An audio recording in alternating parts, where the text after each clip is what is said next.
주님께서 여러분과 함께 또한 사제와 함께 루카가 전한 거룩한 복음입니다. 주님 영광 받으소서. 그때 예수님께서 베드로와 요한과 야고보를 데리고 기도하시러 산에 오르셨다. 예수님께서 기도하시는데 그 얼굴 모습이 달라지고 의복은 하얗게 번쩍였다. 그리고 두 사람이 예수님과 이야기를 나누고 있었다. 그들은 모세와 엘리야였다. 영광에 쌓여 나타난 그들은 예수님께서 예루살렘에서 이루실 일, 곧 세상을 떠나실 일을 말하고 있었다. 베드로와 그 동료들은 잠에 빠졌다가 깨어나 예수님의 영광을 보고 그분과 함께 서 있는 두 사람도 보았다. 그 두 사람이 예수님에게서 떠나려고 할 때에 베드로가 예수님께 말하였다. 스승님, 저희가 여기에서 지내면 좋겠습니다.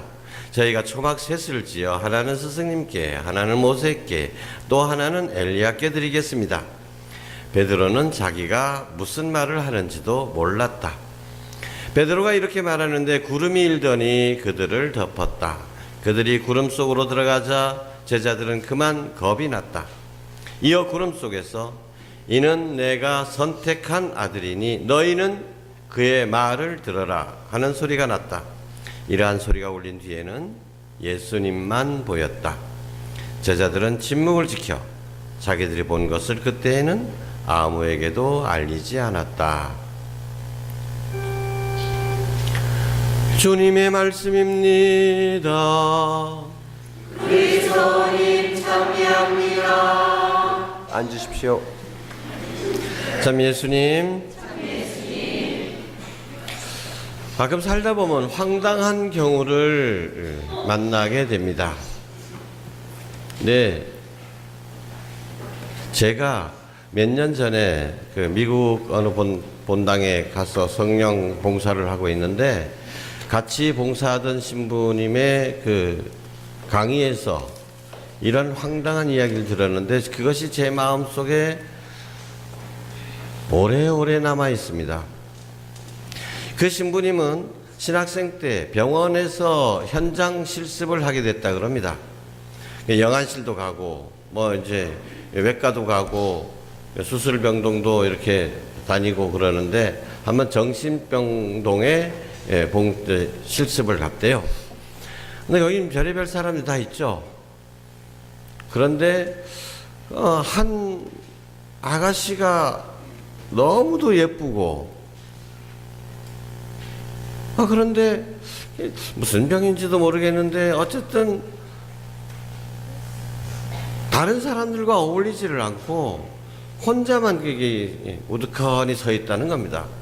그래서 자기가 뭔가 좀 도움이 돼볼까 싶어가지고 가까이 갔는데 화들짝 놀라면서 다른 데로 또 피해버리더라는 거예요. 이상하다. 그래서 나중에 선생님한테 물어보니까 그 아이는 소위 인류대학을 나온 아이인데 집안도 빵빵하고 그런데 언제부턴가 자기가 방귀를 뀌면 자기 몸에서 늘 방구 냄새가 난다라고 생각을 하고 그래서 다른 사람이 옆에 오면 자기 방구 냄새를 맡고 자기를 싫어하지 않을까 미워하지 않을까 이런 두려움 때문에 아예 사람이 자기 옆으로 다가오지를 못하게 한다는 거예요. 여러분, 저는 그 얘기를 듣고 그것이 혹시 우리의 모습이 아닌가라는 반성을 하게 됐습니다. 우리 딸이 만약에 그렇다면 얼마나 안타까운 일입니까? 참 남 부러울 것 하나도 없는데 그런 미모에 그런 학력에 그런 가정에 뭐가 부족해서 그런데 다른 사람이 자기한테서 방구 냄새 날까봐 그 방구 냄새 맡을까봐 그거 두려워가지고 삶을 살아가지 못하는 거예요.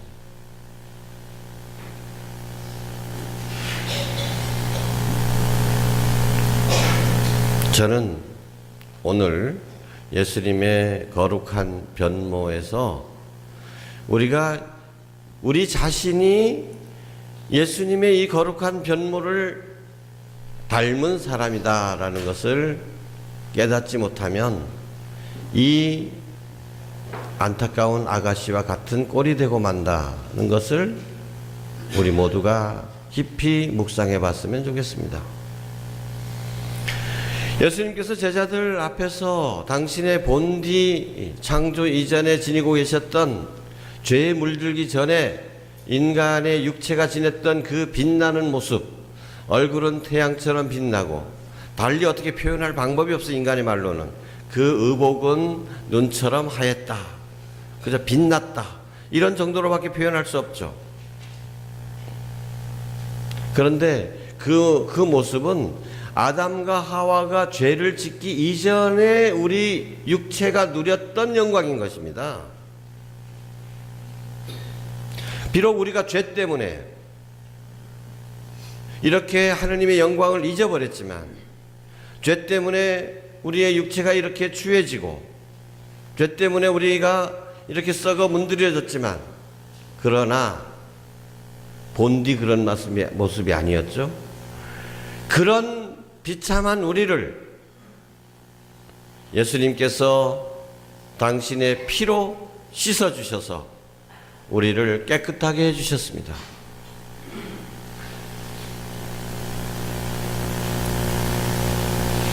우리는 이제 예수 그리스도 안에서 하나님을 함께 아빠 아버지라고 부르는 하나님의 자녀가 된 것입니다. 예수 그리스도와 세례를 통해서 한 몸을 이루게 됐습니다. 예수님의 이 영광은 바로 이제 우리 자신의 영광이 된 것입니다. 하나님을 아빠 아버지라고 부르면서 우리가 거룩한 존재가 되었을 뿐만 아니라 하나님이 누리고 계시는 모든 것, 하나님께서 가지고 계신 모든 것은 누구 차지가 될 것입니까? 바로 자녀들, 우리들의 것이 되는 것입니다. 우리 안에 하나님의 거룩한 모습이 깃들어져 있습니다. 본디 우리는 당신의 모습과 비슷하게 창조된 것입니다. 우리 안에 숨겨진 이 하나님의 모습, 참된 우리의 모습을 발견하고 거기에 합당하게 살아가는 것이 우리의 소명입니다. 그런데 안타까운 것은 우리 자신 안에 얼마나 풍성한 보화가 숨겨져 있는지 이것을 제대로 보지 못한다는 것이죠. 그렇기 때문에 너무도 쉽게 포기해버리고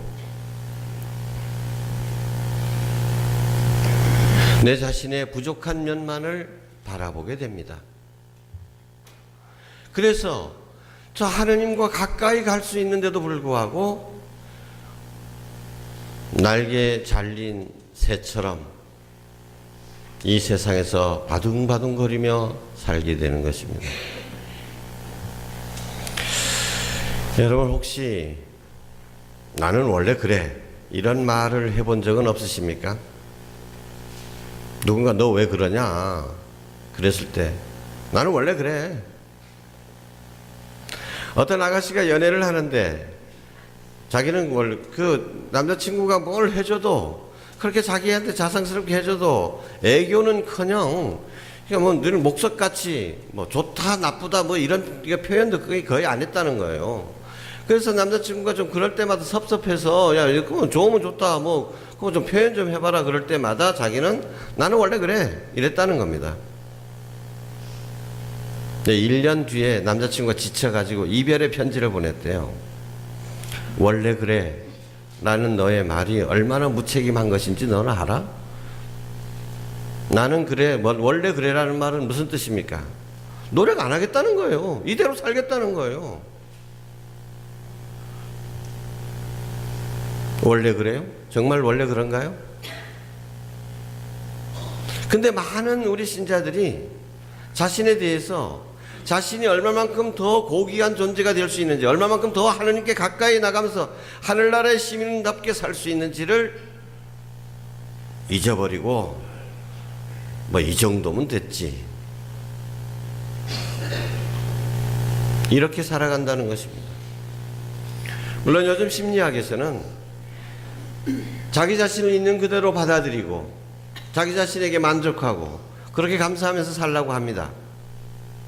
그것은 워낙 우리 현대인들이 경쟁에 찌들려서 스스로를 책짓질하고 너무 힘들게 살기 때문에 그런 것이죠. 다 놓아버려라.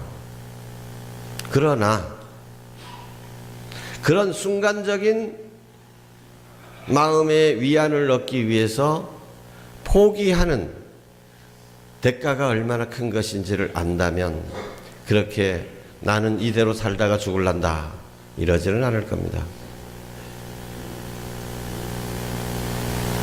우리 신자들 중에서 많은 분들이 아유,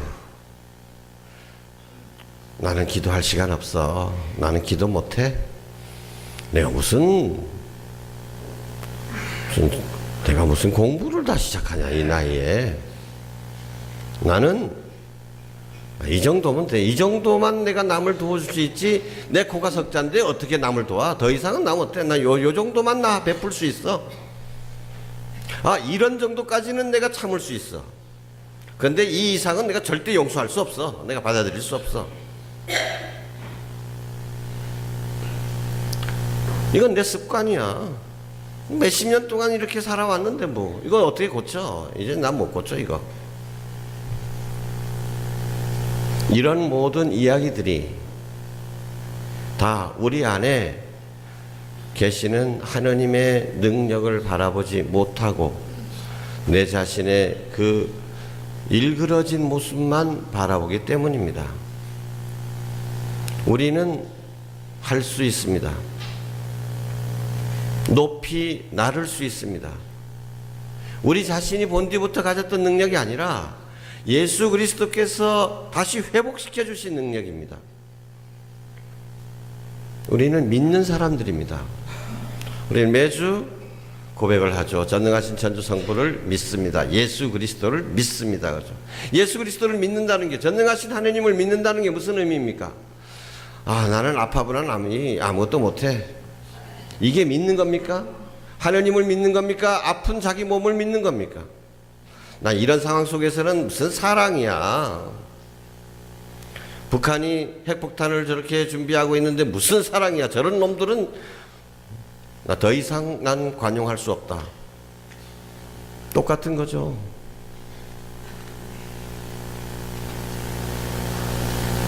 그것이 과연 하느님을 믿는 것입니까? 하느님께서는 우리 안에 당신 능력을 주셨습니다. 하느님께서는 말씀 한마디로 생겨라 하시니 그대로 되었다. 말씀으로 세상을 창조하신 하느님의 그 능력이 우리 안에 있습니다. 내가 그렇게 해주마. 말씀 한마디로 나병 환자를 깨끗하게 해주신 그분의 능력이 우리 안에 있습니다. 안진뱅이에게 일어나 걸어라 명령하시는 그분의 그 권위가 내 안에 있습니다. 내 습관이니까, 내 환경이 이러니까 이런저런 이유로 포기하지 마십시오. 교회는 사순절을 맞아서 두 번째 주일, 악과의 싸움에서 지친 여러분들에게 예수님의 거룩한 변모를 이야기해 주면서 격려하시는 겁니다. 앞으로 나가라. 너희 안에는 네가 상상하지도 못했던 놀라운 보물이 숨겨져 있다. 하느님께서 네 안에 역사하신다. 하느님께 의지하라. 하느님을 바라보아라. 너를 바라보지 말고, 너의 부족함을 바라보지 말고 하느님께 의탁하면 하느님의 그 전지전능이 바로 너의 것이 될 것이다. 용기를 내어서 일어서라. 이렇게 격려하시는 것입니다. 우리의 상황이 아무리 힘들더라도, 우리가 아무리 오래 나쁜 습관에 찌들렸다 할지라도 우리는 그것을 이겨낼 수 있습니다. 사순절은 우리가 바뀌는 시기입니다. 그냥 아이고 나는 원래 이런 존재야, 내가 뭐 그런 놈이지 뭐, 이렇게 자기를 비하하고 그냥 적당히 죄악에 물든 채 머무르지 말고 이 사순절 동안 내가 아무리 해봐도 지금까지 사순절을 한두 번 보냈나? 그래도 봤자 소용없더라.